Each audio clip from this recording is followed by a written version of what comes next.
impact in that area. And of course, Simon Harrison, who's the GIRF lead. So we'll get straight on with the presentations, and I hope you enjoy the afternoon. Thank you very much. Right, indeed. So welcome to the e-poster session, which we'll crack on with. So can I welcome Dr. Loganathan to the podium to give the first presentation? Dr. Loganathan, all the way from Cairns. Interesting. Don't know what we do in that situation. I think what we'll do is we'll sort of hold that one back. Is there anyone from Cairns from that group here at all? No? So what we'll do is we can always come back to it because we could consider it in their absence because it is an interesting poster. Mr.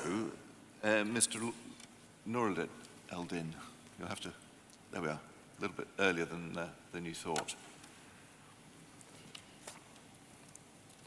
So yeah, like the other e-poster session, so it's going to be a 4-minute presentation, 2 minutes questions, and we're going to be quite strict on timings.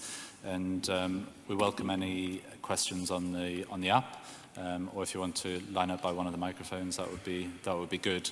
And we'll try and keep it as GIRF focused as possible. Dr. Noureldin. Good afternoon, everyone. So my name is Mohamed Noureldin. I'm one of the clinical fellows in the Imperial Prostate team. And I will be presenting today a project about the implementation of the MDT reviewing of the MRI of the prostate.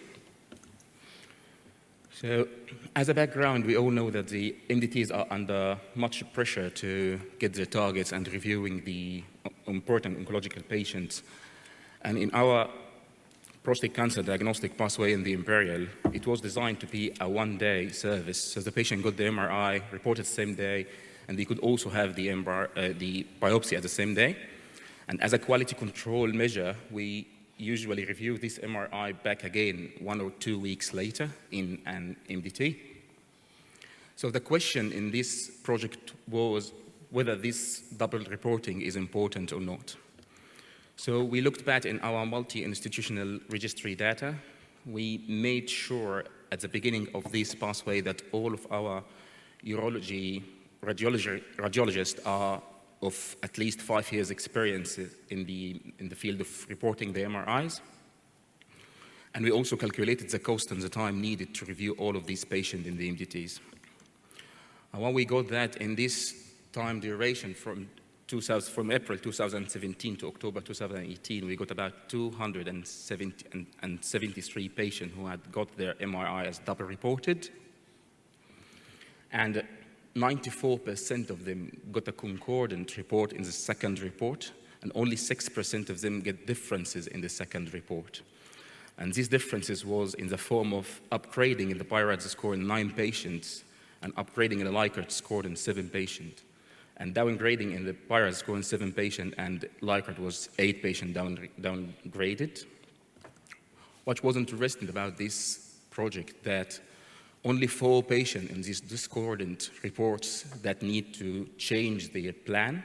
So after the first report, the plan was not to biopsy them, but after the second report, we changed the plan to offer the biopsy.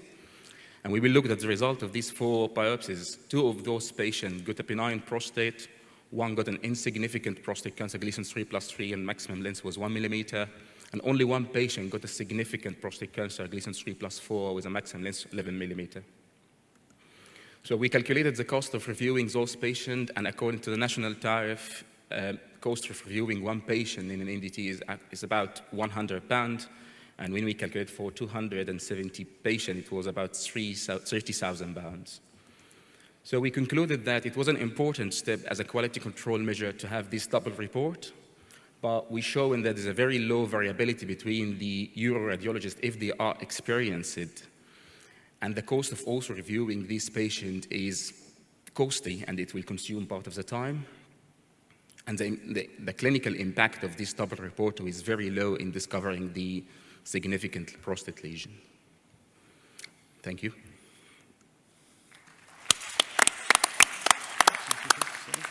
Thank you very much. I'm really excited to see some work about MDTs, because I think there's a lot of quality improvement work going to happen in MDT, so it's a good subject to choose. This is, a lot of this is, what you've done is quality assurance.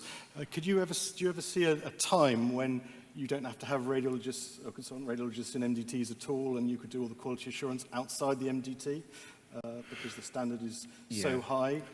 Yeah, sometimes it's happening.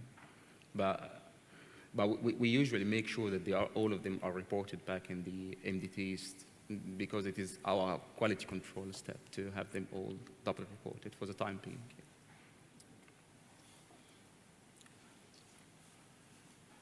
I think one of the things that I picked up going around the country was that if there's a central MDT, then it's often the reports from the outlying trusts which get double reported. So I think my challenge to people is, well, why isn't the standard of reporting accepted and uniform? So do you have any experience of differential practice between outlying and central? Well, we teams? didn't look at this specific data, but this data is a multi-institutional. But in every center, this is what's happening in every one center in these 4 centers. So all the centers having this double reporting issue. But we didn't look at like external referrals, whether they are reported there or not. So we don't have this part of data in this project. Okay, yes, I think I understand that.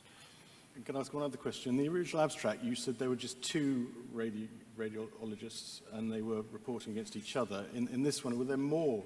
Because in the original abstract, you're just comparing 2 people really who are specialists. And as Simon said, it might be interesting to do generalists against specialists. Yeah. Have you thought about how you can improve this work? How can you take this work further forward? Well, there are a team of radiologists reporting this, and every patient have 2 of them reporting them. But I think in the future, if our planning to make this like a more bigger project, we have to employ more radiologists, make sure about their training time, something like that, yeah.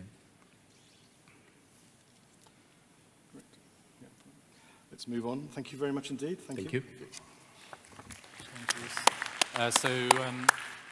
So next presentation is from Dr. Edward Belay, talking about acute ureteric stones and the BAUS and GIRFT targets.